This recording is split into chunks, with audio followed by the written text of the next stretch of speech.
السلام السلام السلام یا نبی السلام علیکم ورحمۃ اللہ وبرکاتہ۔ نحمدہ ونصلی ونسلم علی رسولہ الکریم، اما بعد فاعوذ باللہ من الشیطان الرجیم، بسم اللہ الرحمن الرحیم۔ لقد من اللہ علی المؤمنین اذ بعث فیہم رسولا، صدق اللہ مولانا العظیم وبلغنا رسولہ النبی الامین المکین الکریم،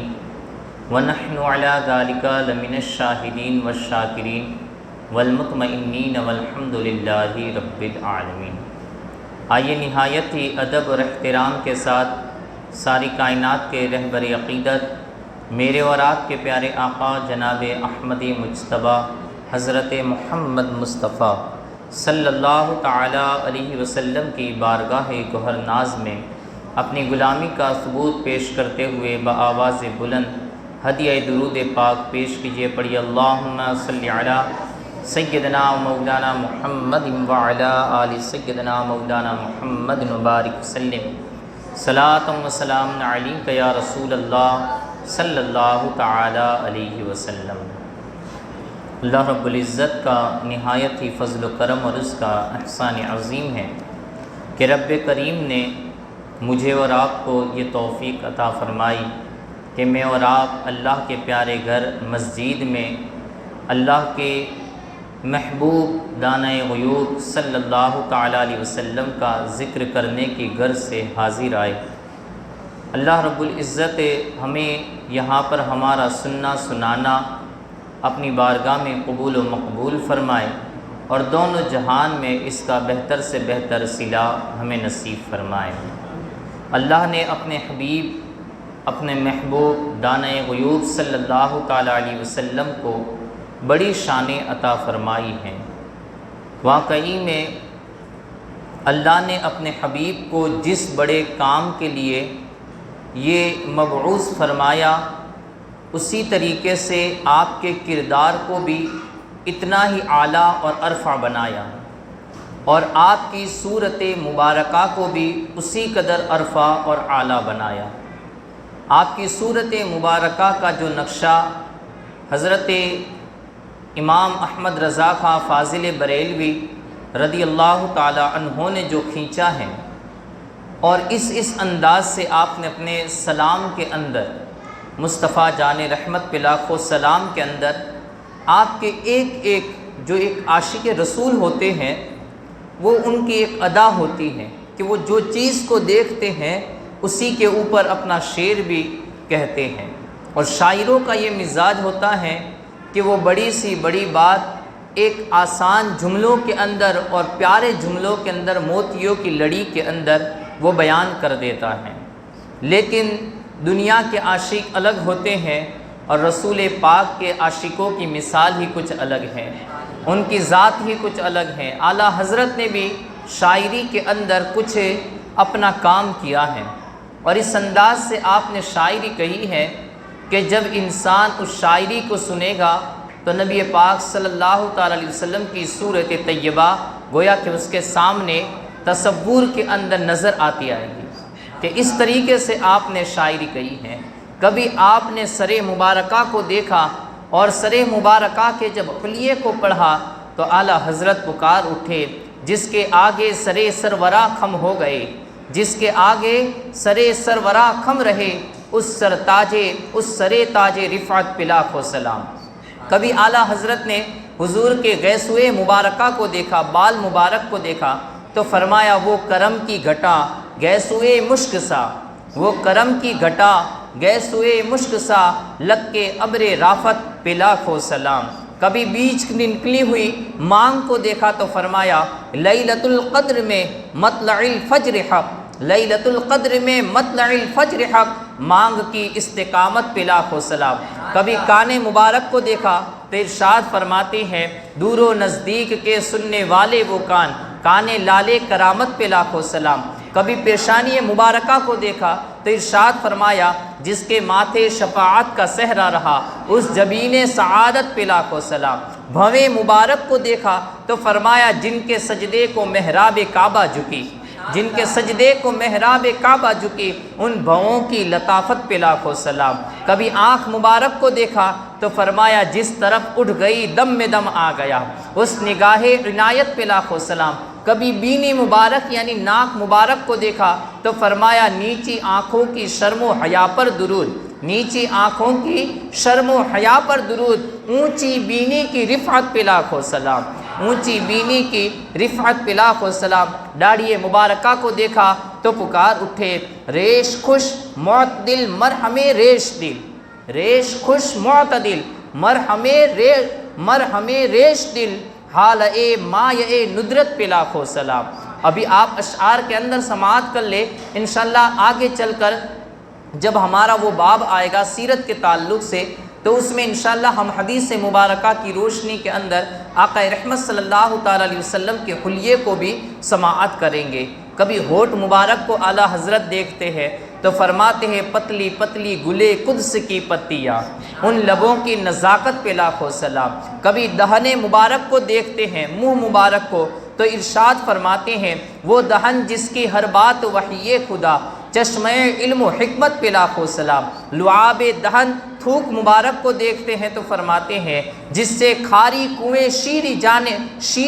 جاں بنے، اس زلال حلاوت پہ لاکھوں سلام۔ زبان مبارک کی طرف اشارہ کرتے ہوئے ارشاد فرماتے ہیں وہ زبان جس کو سب کن کی کنجی کہے، اس کی نافذ حکومت پہ لاکھوں سلام۔ دندان مبارک کو دیکھ کر ارشاد فرمایا، کہا جن کے گچھے سے لچھے جھڑے نور کے، جن کے گچھے سے لچھے جھڑے نور کے، ان ستاروں کی نزاکت پہ لاکھوں سلام، ان ستاروں کی نزاکت پہ لاکھوں سلام۔ کبھی مسکرانے کو دیکھا تو آقا کا مسکرانا، فرمایا جس کی تسکی سے روتے ہوئے ہنس پڑے،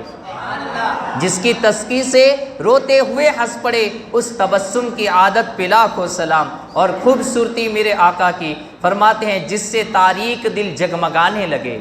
جس سے تاریک دل جگمگانے لگے، اس چمک والی رنگت پہ لاکھوں سلام۔ اور پھر فرماتے ہیں اللہ اللہ وہ بچپنے کی فبن، بچپنے کی بھی خوبصورتی کو بیان فرمایا، فرماتے اللہ اللہ وہ بچپنے کی فبن، اس خدا بھاتی صورت پہ لاکھوں سلام۔ کبھی ہاتھ مبارک کی طرف اشارہ فرمایا تو وہاں پر اپنے قلم کو چلاتے ہوئے فرماتے ہیں ہاتھ جس سمت اٹھا گنی کر دیا، موجے بحر سخاوت پہ لاکھوں سلام۔ بازوئے مبارکہ کے بارے میں لکھتے ہیں، فرماتے جس کو بارے دو عالم کی پرواہ نہیں،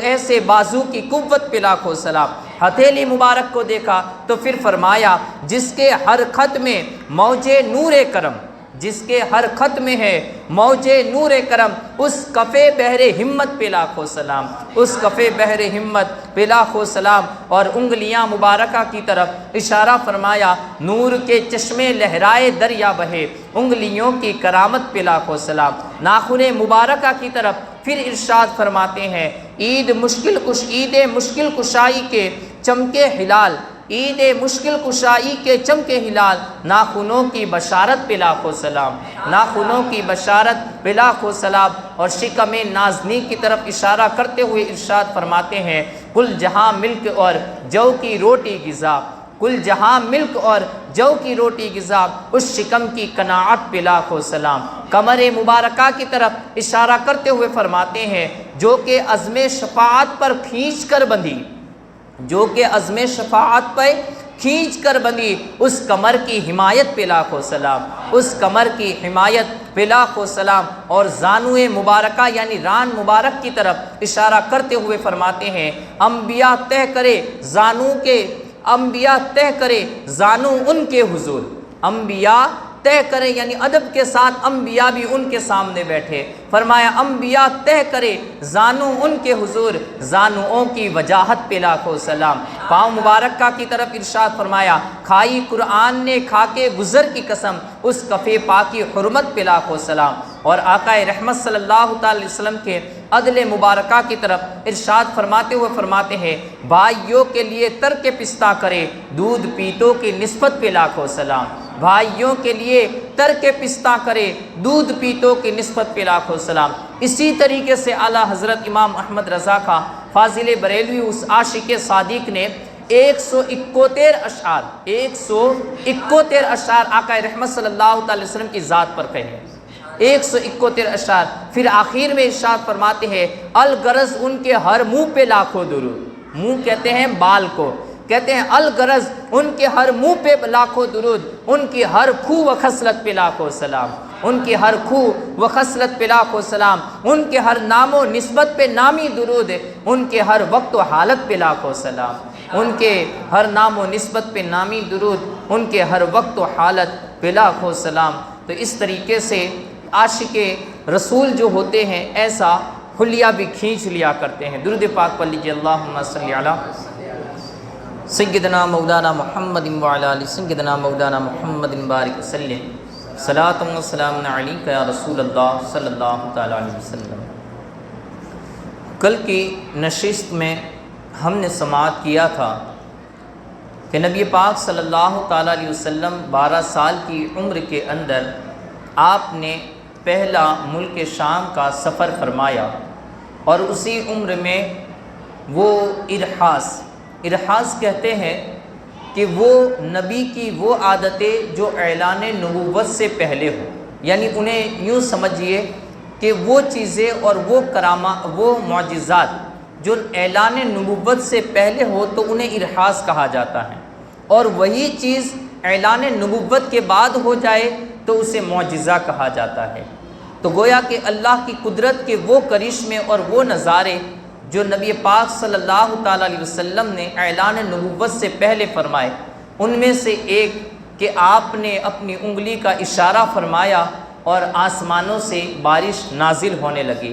اور حضرت ابو طالب رضی اللہ تعالیٰ عنہ نے اسی ادا کو اپنے قصیدے کے اندر بیان کیا، اور امام بخاری نے حضرت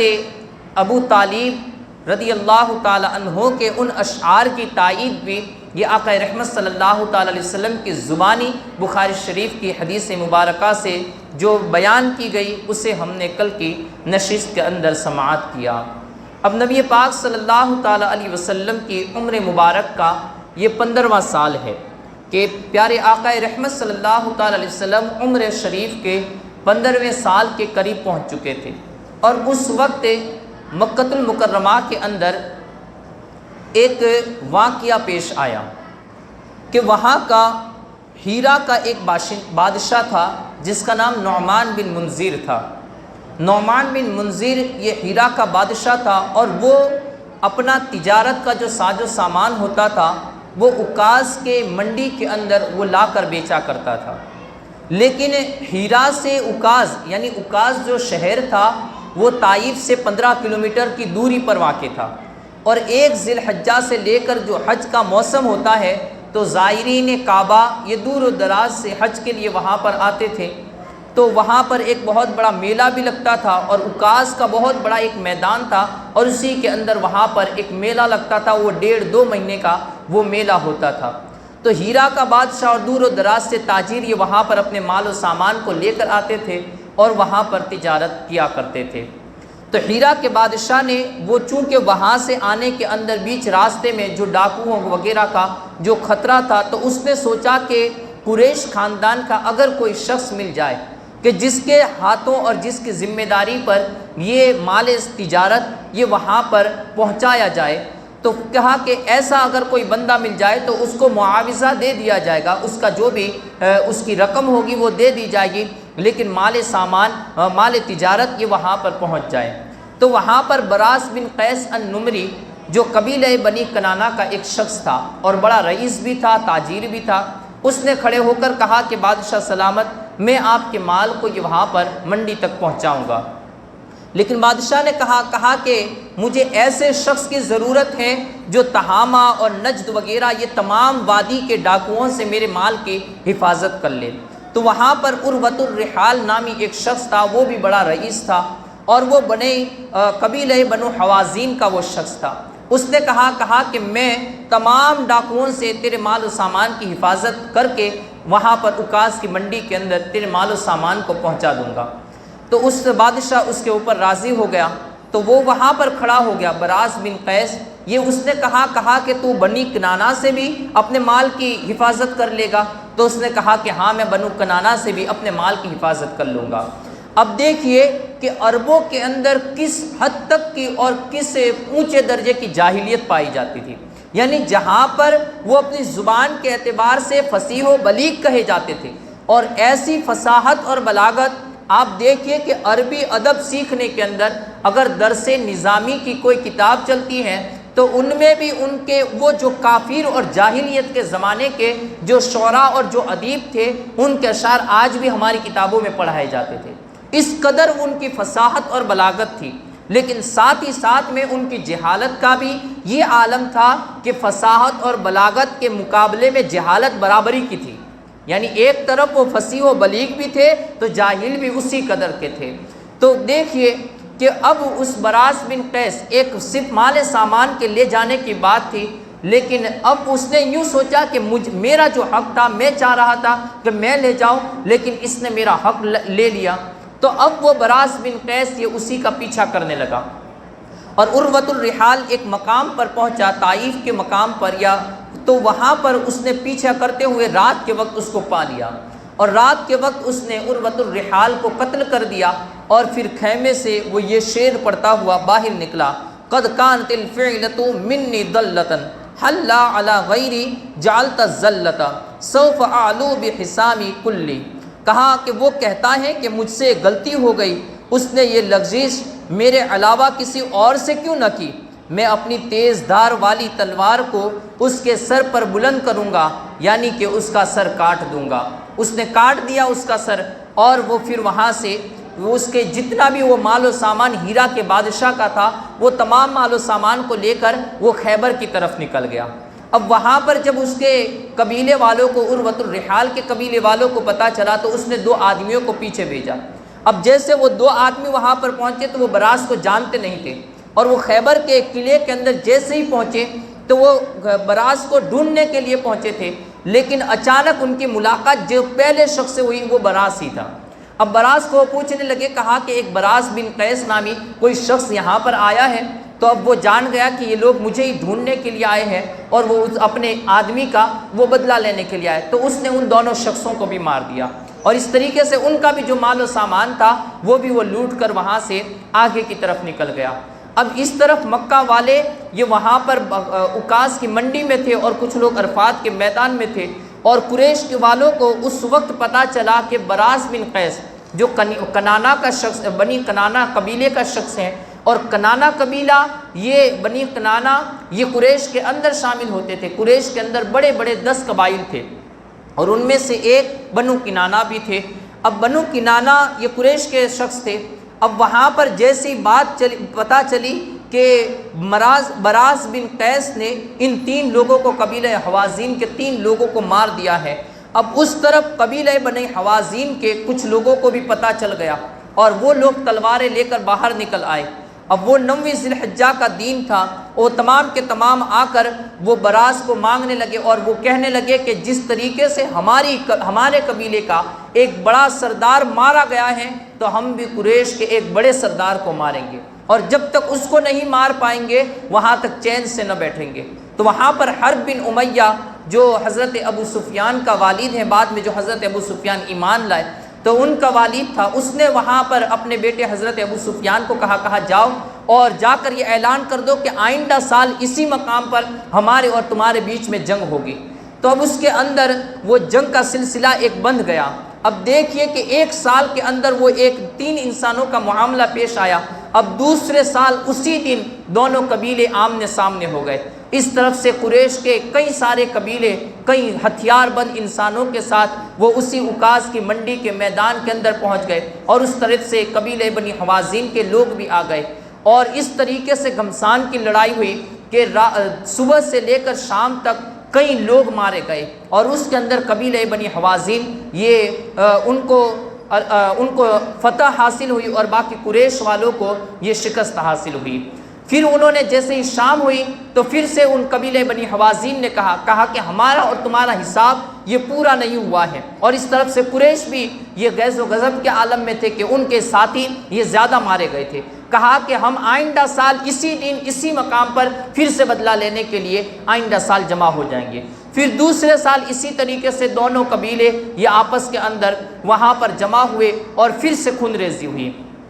دوسری مرتبہ بھی قبیلے بنی حوازن یہ وہ لوگ فتح یاب ہوئے اور قریش کے لوگ شکست کھا گئے۔ تیسری مرتبہ، چوتھی مرتبہ، اس طریقے سے 4 سال تک وہ ایک انسان کی لڑائی وہ لڑتے رہے اور دوسرے کئی انسانوں کو موت کے گھاٹ اتارتے رہے۔ اب 5ویں سال پھر سے جب وہ لڑائی ہوئی تو اس کے اندر نبی پاک صلی اللہ تعالی علیہ وسلم نے شرکت فرمائی تھی۔ اب نبی پاک صلی اللہ تعالی علیہ وسلم نے جو شرکت فرمائی، کئی تاریخ کے اندر جتنی بھی سیرت کی کتابیں ہیں ان میں جب بھی یہ حرب الفجار کے نام سے اس جنگ کو یاد کیا جاتا ہے تو وہ 5 سال تک جنگ ہوئی، لیکن پہلی 4 سال کے اندر قبیلہ بنی حوازین ہی یہ لوگ فتح یاب ہوتے رہے اور قریش کے لوگ شکست کھاتے رہے۔ اب جب یہ 5ویں مرتبہ وہ جنگ ہونے والی تھی تو اس کے اندر نبی پاک صلی اللہ تعالیٰ علیہ وسلم کی بھی آمد ہوئی، اور پھر جیسے ہی جنگ شروع ہوئی تو نبی پاک صلی اللہ تعالیٰ علیہ وسلم کا جو اس کے اندر کردار تھا وہ صرف اتنا تھا کہ نبی پاک صلی اللہ تعالیٰ علیہ وسلم اب جوانی کی عمر میں پہنچ چکے تھے، اور آپ کے 12 چچا تھے، وہ 12 چچا یہ اس جنگ کے اندر شامل تھے۔ اب ان کو تیروں سے بچانے کے لیے نبی پاک صلی اللہ تعالیٰ علیہ وسلم نے اس جنگ کے اندر شرکت فرمائی، اور اس جنگ کے اندر شرکت فرمانے کا اس کے علاوہ کوئی مطلب اور کوئی مقصد نہیں تھا، جیسا کہ شیخ ابو الزہرا نے اس بات کو بیان کیا ہے کہ اے امن ان نبلو ان امامی فہو کان درعا واقعتا لامامہ، کہ میں ان تیروں کو روکا کرتا تھا جو میرے چچا پر چلائے جاتے تھے۔ یعنی نبی پاک صلی اللہ تعالی وسلم کا وہاں پر کوئی جنگ و جدال والا معاملہ نہیں تھا، بلکہ جو ان کے چچا پر تیر چلنے والے ہوتے تھے نبی پاک صلی اللہ تعالی وسلم انہیں روک لیا کرتے تھے اور اپنے چچاؤں کو تیر دیا کرتے تھے۔ کہا کہ بس اتنا میرا کردار تھا، اور پیارے آقا رحمت صلی اللہ تعالی علیہ وسلم جب کبھی اعلان نبوت کے بعد مدینہ کی سرزمین پر حرب الفجار کا جب بھی ذکر آتا تو نبی پاک صلی اللہ تعالی علیہ وسلم فرماتے کہ کاش کہ میں اس جنگ کے اندر شامل نہ ہوا ہوتا۔ تو اب اس مرتبہ یہ پیارے آقا کی برکتیں بھی دیکھیے کہ 4 مرتبہ قریش یہ شکست کھا چکے تھے، لیکن اس مرتبہ آمنہ کا لال اللہ کا پیارا حبیب یہ اس جنگ کے اندر شامل تھا۔ اللہ نے قریش والوں کو فتح عطا فرمائی اور قریشیوں کو فتح ہوئی، لیکن جیسے ہی آدھا دن گزرا تھا کہ اسی کے بیچ میں ایک شخص آ گیا اور اس نے آ کر کہا کہ اے لوگو تم کب تک یہ جنگ لڑتے رہو گے اور کتنے اپنے آدمیوں کو قتل کرتے رہو گے۔ آخر کار انہوں نے کچھ اپنے آدمیوں کو ان قبیلہ بنی حوازین کے لوگوں کے یہاں پر قیدی بنا دیا، اور کچھ درہم و دنانیر 40,000 یا 50,000 درہم و دنانیر دینے کی انہوں نے شرط لگائی، اور ہر ان کے جتنے بھی انسان یہ قتل ہوئے تھے ان کے ہاتھوں ہر ایک کا جزیہ اور ہر ایک کا ٹیکس دینے کی انہوں نے ذمہ داری اٹھائی، اور اس طریقے سے حرب الفجار کا 5ویں سال یہ ان کے اندر صلح کے اندر وہ تبدیلی ہوئی۔ تو نبی پاک صلی اللہ تعالی وسلم کی جب 15 سال کی عمر ہوئی تھی تو اس میں یہ بہت بڑا واقعہ یہ عرب کے اندر پیش آیا۔ اس کے بعد ٹھیک اسی کے 1 سال بعد یا 1-2 سال کے بعد نبی پاک صلی اللہ تعالی وسلم کی عمر مبارک جب 18 سال سے لے کر 20 سال کے تک پہنچی ہوئی تھی تو اس کے اندر حلف الفضول نامی ایک واقعہ پیش آیا۔ حلف الفضول کہتے ہیں، یہ نبی پاک صلی اللہ تعالی وسلم کی تاریخ ہے تو اس کے اندر یہ تمام چیزیں درج کی گئی ہے۔ حلف الفضول کہتے ہیں کہ کوئی انسان، چونکہ مکہ کے اندر حج کے موسم میں دور و دراز سے لوگ آتے تھے، مسافر بھی ہوتے تھے، تو اب وہاں پر اگر کوئی کسی پر ظلم کرتا مکہ کا رہنے والا تو اس کا کوئی بھی پرسانی حال نہ ہوتا تھا اور کوئی بھی اس کی مدد نہ کرتا تھا۔ جیسا کہ اس وقت ایک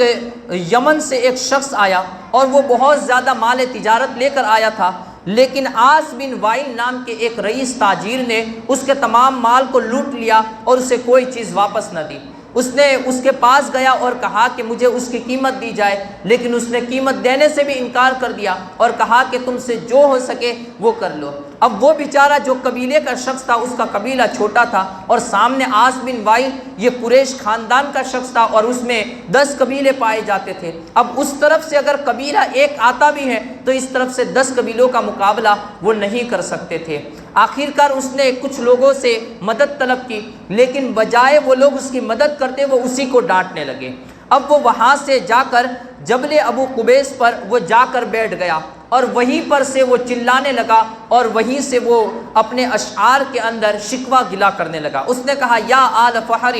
مظلوم بداعتہ ببطن مکہ نعی الدار والنفری۔ اس نے بڑا قصیدہ ایک کہا اور کہا کہ اے عرب کے لوگوں، اے فہر کی اولاد، میں یہاں پر ایک تاجر کی حیثیت سے آیا تھا اور مجھ پر ظلم کیا ہے، آپ کے خاندان والوں نے میرے مال و سامان کو لوٹ لیا ہے اور یہاں پر اللہ کے اس گھر والے شہر کے اندر میری کوئی مدد کرنے والا نہیں ہے۔ اب کہتے ہیں کہ وہ وہاں پر رو رہا تھا، اپنے قصیدے پڑھ رہا تھا اور ساتھ میں اپنے شکوے گلے کو پیش کر رہا تھا۔ اسی وقت حضرت عبد المطلب کے بیٹے حضرت زبیر رضی اللہ تعالی عنہ یہ کھڑے ہو گئے اور کہا کہ انہوں نے ایک وعدہ کیا، کہا لَيَكُونَنَّ يَدًا وَاحِدَةً مَعَ الْمَظْلُومِ عَلَى الظَّالِمِ حَتَّى يُؤَدِّ إِلَيْهِ حَقَّهُ مَا بَلَّ بَحْرٌ سُوفَةً وَمَا رَسَى حِرَاءَ وَصَبِيرَ مَكَانُهَا وَعَلَى التَّعْصِي فِي الْمَعَاصِي۔ انہوں نے ایک وعدہ لیا، کہا کہ وہ سب متحد ہو کر ظالم کے خلاف مظلوم کی مدد کریں گے یہاں تک کہ ظالم مظلوم کو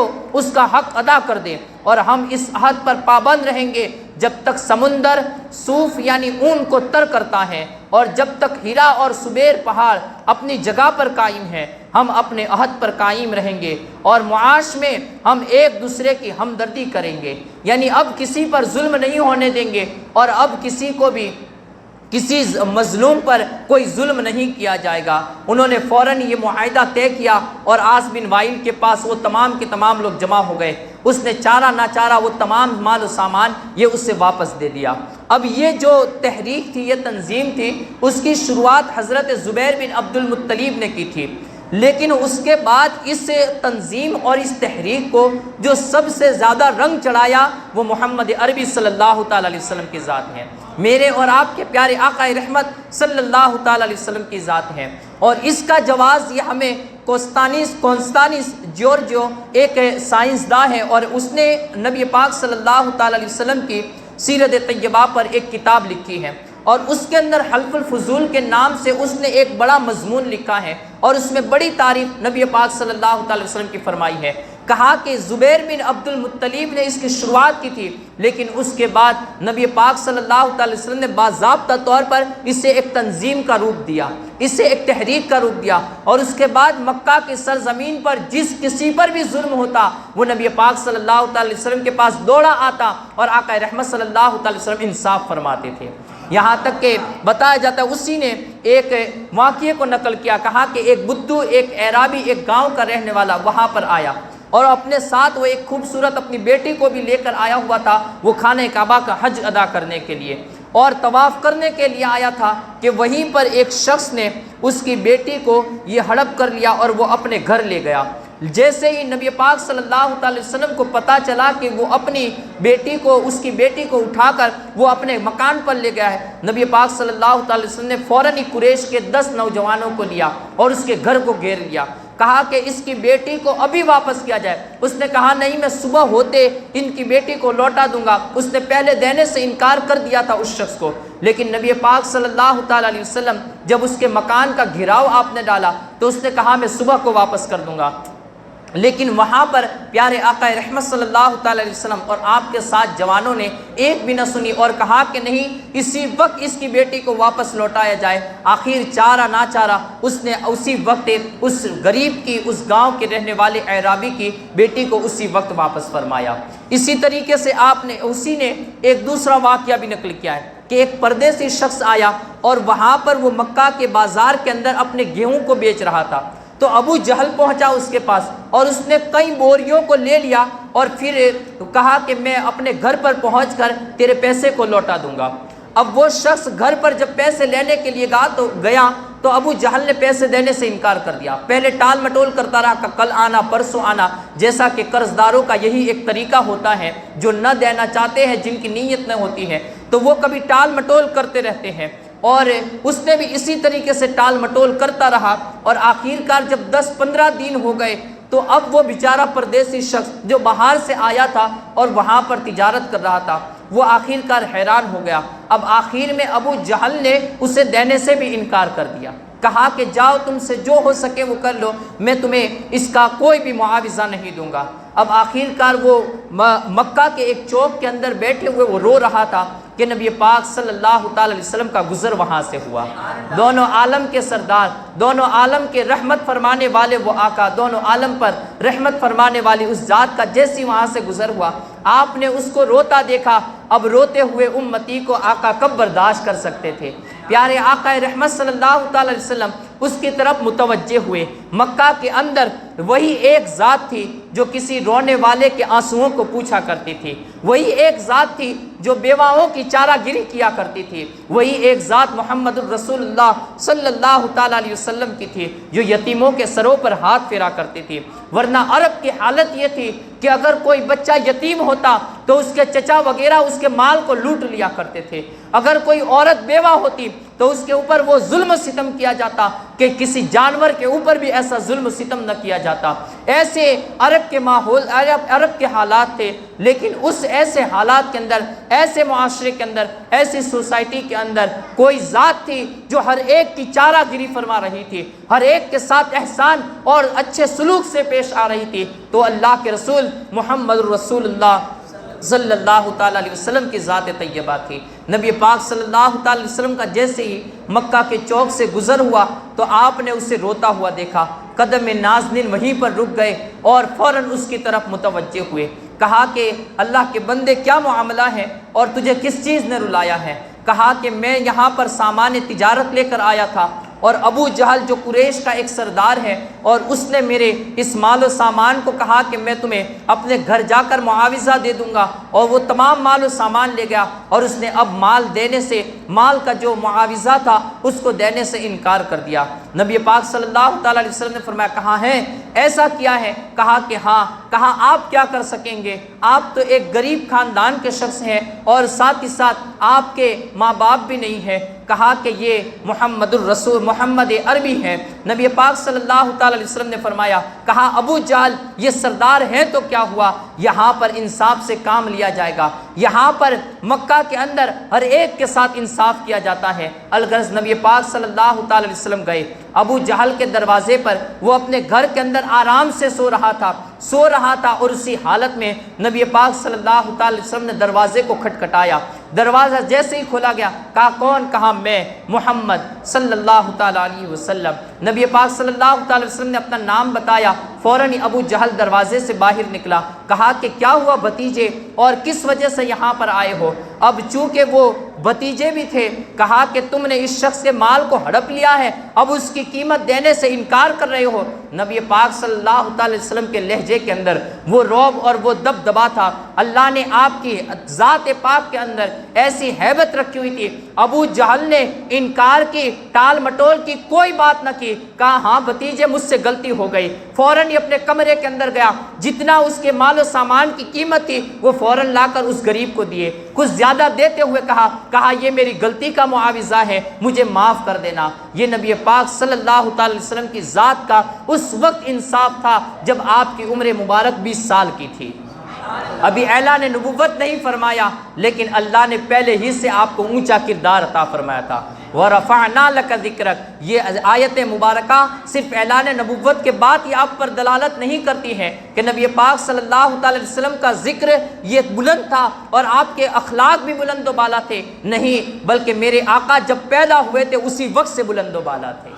اسی وقت سے عرفہ اور اعلیٰ تھے۔ یہ نبی پاک صلی اللہ تعالی علیہ وسلم کی ذات، اور اسی وجہ پھر حلف الفضول کو نبی پاک صلی اللہ تعالی وسلم بڑھاتے رہے، اور حلف الفضول کی جو اس کی وجہ تسمیہ ہے، اس کے نام رکھنے کی وجہ، تو بتایا جاتا ہے کہ ایسا ہی ایک عہد و پیمان جو حضرت زبیر بن عبد المطلب نے کیا تھا، ایسا پچھلے زمانے میں عرب ہی کے اندر ایسا وعدہ اور ایسی قسم اٹھائی گئی تھی، اور وہ قسم اٹھانے والے جو لوگ تھے وہ 3 لوگ تھے، اور ان تینوں کے نام فضل تھے۔ تو فضل، ہر ایک کا نام فضل تھا، اس وجہ سے ان کے وعدے کا نام بھی حلف الفضل رکھا۔ کہا کہ فضل والوں کا والا، فضل والوں کا وعدہ، یعنی 3 جو فضل تھے انہی کے نام سے اس کا نام بھی رکھا گیا۔ اب جب نبی پاک صلی اللہ تعالی علیہ وسلم کی عمر مبارک یہ 25 سال کے قریب ہوئی، تو اب یہاں پر چونکہ آپ جان ہی چکے ہیں کہ حضرت ابو طالب رضی اللہ تعالی عنہ کے گھر کی جو معاشی حالت تھی وہ بہت ہی غریبی والی حالت تھی کہ کثیر العیال بھی تھے، اور ساتھ ہی ساتھ بچوں کی پرورش کرنا جو ذرائع آمدنی تھے وہ بہت ہی کم تھے، اور اس حالت کے اندر حضرت ابو طالب کے گھر کا چلانا یہ بڑا ہی مشکل کام تھا۔ حضرت نبی رحمت صلی اللہ تعالیٰ علیہ وسلم یہ بھی حضرت ابو طالب اپنے چچا جان کے یہاں پر ہی پرورش پا رہے تھے۔ اب اسی عالم کے اندر آپ کی عمر مبارک جب 25 سال کی ہوئی تو اس کے بعد حضرت ابو طالب رضی اللہ تعالیٰ عنہ نے نبی پاک صلی اللہ تعالیٰ علیہ وسلم کی بارگاہ میں عرض کی، کہا میرے بھتیجے، میرے بیٹے، ہمارے گھر کی حالت جو ہے وہ آپ جانتے ہی ہو، اور آپ کا جو اونچا مقام ہے وہ بھی میں جانتا ہوں، اور ملک شام کے ان راہبوں نے جو آپ کے بارے میں مجھے وصیت اور نصیحت کی ہے میں اسے بھی جانتا ہوں، لیکن میرے بھتیجے اس وقت چونکہ حالات سے میں پریشان ہو چکا ہوں، آپ ایسا کیجئے کہ کچھ تجارت کیجئے۔ ابھی یہاں پر مکہ کے بڑے بڑے رئیس اپنے تجارتی قافلے یہ ملک شام کی طرف روانہ کر رہے ہیں، تم بھی جاؤ اور کسی قافلے کے مال و سامان کی ذمہ داری اٹھا لو، اور اس ذمہ داری کو اٹھا کر ملک شام جاؤ اور وہاں جا کر تجارت کرو، جو پیسہ آئے گا اس سے ہمارے ذریعہ معاش کے اندر ایک خوشحالی آ جائے گی، ہمارے گھر کے اندر خوشحالی آ جائے گی۔ نبی پاک صلی اللہ تعالی وسلم کو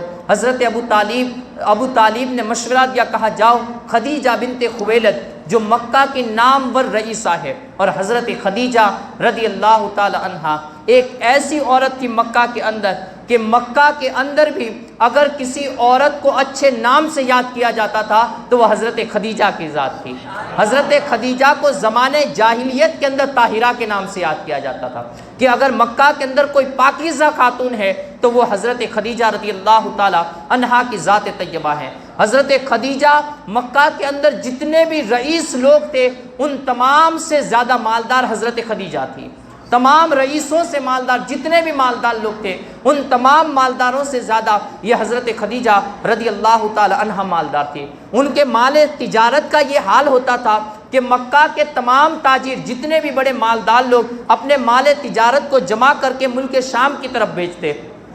تو ان تمام لوگوں کا جتنا مال تجارت ہوتا تھا اکیلے تنہا حضرت خدیجہ کا اتنا مال تجارت ہوتا تھا۔ اس قدر مالدار یہ حضرت خدیجہ رضی اللہ تعالی عنہا کی ذات تھی۔ حضرت خدیجہ کے بارے میں مشورہ دیا، کہا کہ جاؤ خدیجہ کا مال تجارت جا رہا ہے، آپ جا کر ان سے طلب کر لو اور ان کے مال و سامان کی ذمہ داری کو اٹھا لو۔ نبی پاک صلی اللہ تعالی علیہ وسلم بھلا دو جہاں کا سلطان ہے یہ، اب کسی کے سامنے وہ کس طریقے سے جائے اللہ نے جسے خودداری کے مقام پر فائز فرمایا ہو۔ نبی پاک صلی اللہ تعالی علیہ وسلم نے فرمایا، کہا چچا جان مجھے وہاں جانے سے شرم آتی ہے، اگر اللہ نے یہ معاملہ میرے حق میں رکھا ہوگا تو خدیجہ خود ہی مجھے بلائے گی۔ اب نبی پاک صلی اللہ تعالی علیہ وسلم نے جب یہ کہا، حضرت ابو طالب کہتے ہیں ابو طالب چونکہ نبی پاک صلی اللہ تعالی وسلم کی اس طریقے سے عزت اور تکریم کیا کرتے کہ کبھی پیارے آقا رحمت صلی اللہ تعالی علیہ وسلم اپنی زبان سے ایک بات نکالتے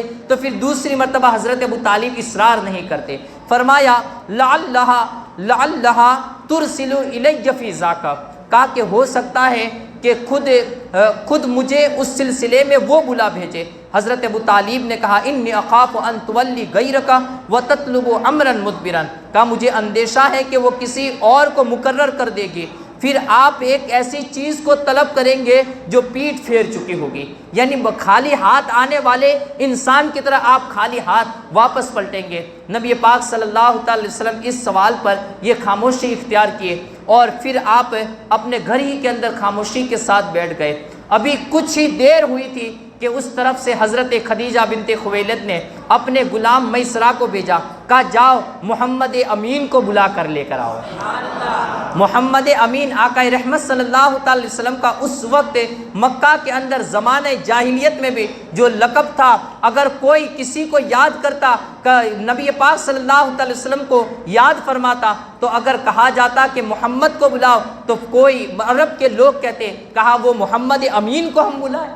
محمد امین کو بلائے، یعنی امانت دار جو شخص ہیں ہم اس کو بلائے۔ تو نبی پاک صلی اللہ علیہ وسلم کا لقب ان کفاروں نے بھی جو رکھا تھا وہ امین کا لقب تھا، اور واقعی میں میرے آقا کی ذات ایسی امین ہے کہ ان کے جیسا نہ امین کبھی پہلے پیدا ہوا ہوگا نہ کبھی بعد میں ہو سکتا ہے۔ نبی پاک صلی اللہ تعالیٰ علیہ وسلم وہاں پر مسکراتے ہوئے کھڑے ہوئے، اپنے چچا ابو طالب کے پاس پہنچے۔ نبی پاک صلی اللہ تعالیٰ علیہ وسلم نے خبر سنائی، کہا کہ خدیجہ نے مجھے بلا بھیجا ہے، مجھے بلانے کے لیے بھیجا ہے، اپنا قاصد بھیجا ہے۔ حضرت ابو طالب بھی خوش اور خرم ہو گئے، کہا جاؤ بھتیجے جلدی سے جاؤ۔ نبی پاک صلی اللہ تعالیٰ علیہ وسلم فوراً ہی حضرت خدیجہ بنت خویلد رضی اللہ تعالیٰ عنہا کے پاس پہنچے، اور پھر حضرت خدیجہ نے کہا کہ میں نے آپ کی امانت داری، آپ کی دیانت داری، آپ کی ایمانداری کی میں نے داستانیں سن رکھی ہے، اور میں خود جانتی ہوں اس وجہ سے اگر آپ میرے مال سامان کو، میرے مال تجارت کو یہ لے کر ملک شام جائیں گے اور وہاں تجارت کر کے واپس آئیں گے تو میں جو اپنے دوسرے نوکروں کو اور اپنے دوسرے قافلے کے لے جانے والوں کو جو رقم دیتی ہوں اس سے دگنی رقم تمہیں دوں گی، اس سے دگنی رقم تمہیں دوں گی۔ حضرت خدیجہ جانتی تھی کہ امانت داری کی کیا قیمت ہوتی ہے، انہوں نے کہا کہ دگنی قیمت یہ تمہیں دی جائے گی۔ نبی پاک صلی اللہ تعالیٰ علیہ وسلم نے تمام مال تجارت کو جمع کیا، اور حضرت خدیجہ کا مال تجارت جب اونٹوں پر لادا گیا تو وہاں پر پورے مکہ کے جتنے اونٹ بن رہے تھے، پورے مکہ کے سرداروں کے جتنے اونٹ بن رہے تھے اس سے دگنے اونٹ حضرت خدیجہ کے مال تجارت کے تھے، دگنے اونٹ تھے۔ اور نبی پاک صلی اللہ تعالیٰ علیہ وسلم اپنے تنہا، اور حضرت خدیجہ کا ایک غلام تھا جو میسرہ تھا، حضرت خدیجہ نے اسے نصیحت کی تھی، کہا کہ جب تم نبی رحمت صلی اللہ تعالیٰ علیہ وسلم کے ساتھ جاؤ تو کبھی بھی کسی بھی معاملے کے اندر، کسی بھی بات کے اندر ان کی نافرمانی نہ کرنا، اور ان پر توجہ رکھنا، جو بھئی راستے میں ان کے ساتھ معاملات پیش آئے ان کی خبریں مجھے دیتے رہنا، اور کہا کہ ان سے کسی بھی معاملے میں یہ اختلاف پیدا نہ کرنا، وہ جو چیز کا تمہیں حکم دے اس پر فوراً عمل کرنا۔ خدیجہ نے اپنے غلام کو میسرہ کو نصیحت کی، اور یہ قافلہ مکہ سے نکلتا، مکہ سے بڑھتا ہوا ملک شام کی طرف پہنچنے لگا۔ ملک شام میں جب یہ قافلہ پہنچا تو اس وقت جو پہلی منزل پر قافلے نے پڑاؤ کیا تو وہ بصرہ کی سرزمین تھی، جو ہم نے کل واقعہ سماعت کیا تھا بحیرہ راہب کا۔ یہ اسی مقام پر 13 سال کے بعد نبی پاک صلی اللہ تعالیٰ علیہ وسلم پھر سے ملک شام کی بستی کے اندر اتر آئے ہیں۔ اب وہی کلیسا سامنے موجود ہے لیکن راہب بدل چکا ہے۔ پہلے راہب تھا وہ بحیرہ راہب تھا جس کا نام جرجیس تھا، لیکن اب جو راہب ہے اس کا نام نستورہ راہب تھا۔ یہ نستورہ راہب ہے، ہو سکتا ہے کہ اس کے حق میں نبی پاک صلی اللہ تعالی علیہ وسلم کی زیارت رکھی ہوئی تھی، اس نے پیارے آقا رحمت صلی اللہ تعالی علیہ وسلم کو دیکھا اور اس کے بعد ہو سکتا ہے اس کا انتقال ہو گیا ہو۔ تاریخ یہاں پر خاموش ہے، لیکن جس وقت نبی پاک صلی اللہ تعالی علیہ وسلم 25 سال کی عمر کے اندر جب وہاں پر ملک شام کے دوسرے سفر پر گئے تو اس وقت اس گرجا گھر کے اندر جو راہب تھا وہ نستورہ راہب تھا۔ نستورہ راہب نے جب دیکھا کہ نبی پاک صلی اللہ تعالی وسلم پورے قافلے کے ساتھ، جب وہاں پر قافلے نے وہی درخت کے نیچے جہاں پر حضرت ابو طالب نے پڑاؤ کیا، اور عرب والوں کی جو خصوصیات تھی کہ وہ اسی درخت کے نیچے یہ آرام کیا کرتے تھے اور اپنے مال تجارت کو رکھتے تھے۔ نبی پاک صلی اللہ تعالی وسلم کے ساتھ جو مال تجارت تھا وہ بہت ہی زیادہ تعداد کے اندر تھا، تو نبی پاک صلی اللہ تعالی علیہ وسلم نے اب اپنا ایک الگ راستہ اختیار کیا، جہاں پر پورے عرب کے لوگ، پورے مکہ والوں کے سردار کے جو مال تجارت جس درخت کے نیچے وہ لوگ آرام کرنے کے لیے اترے اور وہاں پر جو اپنے مال تجارت کو ان لوگوں نے رکھا، نبی پاک صلی اللہ تعالی علیہ وسلم اس سے الگ مڑ کر ایک اور درخت کے نیچے چلے۔ اب دیکھیے کہ وہ درخت ایسا تھا کہ جس کے اوپر کوئی پتے باقی نہ تھے، جس کے اوپر صرف شاخیں ہی شاخیں تھی، کوئی ہریالی بھی نہ تھی۔ نبی پاک صلی اللہ تعالی علیہ وسلم اس درخت کے نیچے پہنچے اور درخت کے نیچے مال تجارت کو بھی رکھا گیا، اور پھر خود نبی پاک صلی اللہ تعالی علیہ وسلم اس درخت کے شاخ سے، آپ اس درخت کے تھن سے وہ وہاں پر ٹیک لگا کر بیٹھ گئے۔ جیسے ہی ٹیک لگا کر بیٹھے کہ وہ نستورہ راہب کی نبی پاک صلی اللہ تعالی علیہ وسلم پر نظر پڑی۔ وہ میسرہ کا جاننے والا تھا، میسرہ کو آ کر ملنے لگا، کہا کہ یہ جو نوجوان جو اس درخت کے سائے میں بیٹھے ہوئے ہیں وہ نوجوان کون ہے؟ کہا کہ یہ قریش خاندان کے ایک شخص ہے، نوجوان ہے اور ان کا نام محمد ہے۔ کہا کہ اے میسرہ یاد رکھ کہ یہ وہ درخت ہے جس کے نیچے حضرت عیسیٰ علیہ السلام بیٹھا کرتے تھے، اور اس کے بعد یہ درخت چونکہ دھوپ اور صحرا کے اندر بیابان کے اندر ہے، اور وہ اتنا دور راستے سے اس قدر دور ہے کہ وہاں پر کوئی بیٹھتا نہیں ہے، اور نبوت کے نشانیوں کے اندر سے ایک نشانی ہے کہ جو آخری نبی تشریف لائیں گے وہ بھی اسی درخت کے نیچے بیٹھیں گے۔ جو آخری نبی تشریف لائیں گے اور ملک شام کے سفر پر جب چلیں گے تو وہ بھی اگر کسی درخت کے نیچے آرام فرمائیں گے تو وہ اسی درخت کے نیچے آرام فرمائیں گے۔ کہا میسرہ دیکھ لو وہ جو درخت ہے جو ابھی سوکھا ہوا ہے، لیکن جب تم ملک شام سے قافلہ لے کر پلٹو گے تو یہ درخت کے اوپر ہریالی آئی ہوئی ہوگی، اس درخت کے اوپر یہ سوکھا پن اور خشک پن جو اس کے پتے گرے ہوئے ہیں ایسی تم حالت نہ دیکھو گے، بلکہ یہ درخت ہریالہ ہو جائے گا، اس درخت کے اوپر ہریالی آ جائے گی اور سر سبز و شاداب یہ درخت ہو جائے گا۔ اور واقعی میں میسرہ کہتے ہیں جس وقت ہم ملک شام سے واپس پلٹے تو وہ درخت جس کے اوپر کوئی کسی بھی طریقے کی ہریالی پائی نہ جاتی تھی وہ سوکھ چکا تھا، وہی درخت کے اوپر جب ہم راستے سے واپس پلٹ رہے تھے میں نے یاد رکھتے ہوئے اس درخت کو دیکھا کہ واقعی میں اللہ نے اسے ہریالی عطا فرما دی تھی۔ وہ درخت سرسبز و شاداب ہو چکا تھا، اور آج بھی وہ درخت نبی پاک صلی اللہ تعالی علیہ وسلم کی جو نشانی ہے وہ درخت آج بھی اس جگہ پر موجود ہے، اور وہ آج تک وہی تر و تازگی کے عالم میں ہے۔ تو یہ نبی پاک صلی اللہ تعالی علیہ وسلم کے قدم نازنین کی برکتیں ہیں۔ آپ کبھی اس کو تصویر میں بھی دیکھ سکتے ہو کہ جس کے نیچے، جس درخت کے نیچے انبیاء کرام علیہ السلام بیٹھا کرتے تھے اور پیارے آقا رحمت صلی اللہ تعالی وسلم بھی بیٹھے۔ اب اس کے بعد وہ نستورہ راہب تھا، وہ نبی پاک صلی اللہ تعالی علیہ وسلم کی خدمت میں آیا اور عرض کرنے لگا، کہا اے اللہ کے نبی آپ جانیے کہ آپ ابھی تو قریشی نوجوان ہیں، لیکن ایک وقت آئے گا جب آپ مکہ کو چھوڑ کر مدینہ کی جانب ہجرت کریں گے اور آپ کو اللہ رب العزت نبوت عطا فرمائے گا، اور نبوت کے اور ایک ایسا پرچم عطا فرمائے گا کہ وہ پرچم پوری دنیا کے اوپر لہرائے گا۔ اور پھر اس نے یہاں پر آپ کے قدم مبارک کو چومتے ہوئے یہاں پر نستورہ راہب نے آپ کے قدم مبارک کا بوسہ دیا اور کہا کہ آمنت بک واشہد انک الذی ذکرہ اللہ تعالی فی التوراۃ فلما رأی الخاتمہ قبلہ وقال اشہد انک رسول اللہ النبی الامی الذی بشر بک عیسیٰ، میں آپ پر ایمان لے آیا ہوں۔ نستورہ راہب نے کہا کہ میں آپ پر ایمان لے آیا ہوں اور میں گواہی دیتا ہوں کہ آپ وہی ہیں جن کا ذکر اللہ تعالیٰ نے توریت میں فرمایا ہے، آپ وہی ہیں جن کا ذکر اللہ تعالیٰ نے توریت میں فرمایا ہے۔ پھر جب اس نے مہر نبوت کو دیکھا تو مہر نبوت کا بوسہ لے لیا، مہر نبوت کا بوسہ لیا اور کہا میں گواہی دیتا ہوں کہ آپ اللہ کے رسول ہیں۔ مہر نبوت اللہ نے اپنے حبیب کو پیدا ہوتے ہی عطا فرما دی تھی کہ یہ ختم نبوت کی مہر ہے کہ اب میں نے اپنے نبی کو مبعوث فرما دیا اور نبوت کا اختتام کر دیا کہ اب میرے اس نبی کے بعد کوئی دوسرا نبی نہیں آ سکتا ہے۔ دنیا کے اندر چاہے لوگ اپنی کتابوں میں کیسے ہی عقیدے بڑھ لیں، لیکن اللہ نے خاتم النبیین کی مہر اپنے نبی کے اوپر ثبت فرما دی ہے اور فرما دیا محمد الرسول اللہ یہ خاتم پیغمبراں ہیں، خاتم نبوت ہے۔ ختم نبوت کی وہ دلیل اللہ نے نبی پاک صلی اللہ تعالی علیہ وسلم کو عطا فرمائی تو فرمایا آپ خاتم النبیین ہیں اور آپ اللہ کے رسول ہیں، آپ نبی ہیں، امی ہیں، جن کی آمد کی بشارت حضرت عیسیٰ علیہ السلام نے ہمیں عطا فرمائی تھی۔ تو اس نے نستورہ راہب نے وہاں پر گویا ابھی آپ نے اعلان نبوت نہیں فرمایا اور نستورہ راہب نے آپ کو اپنا رسول بھی تسلیم کیا اور آپ پر ایمان بھی لایا، آپ کے قدموں کا بوسہ بھی دیا۔ بتایا جاتا ہے تاریخ کے اندر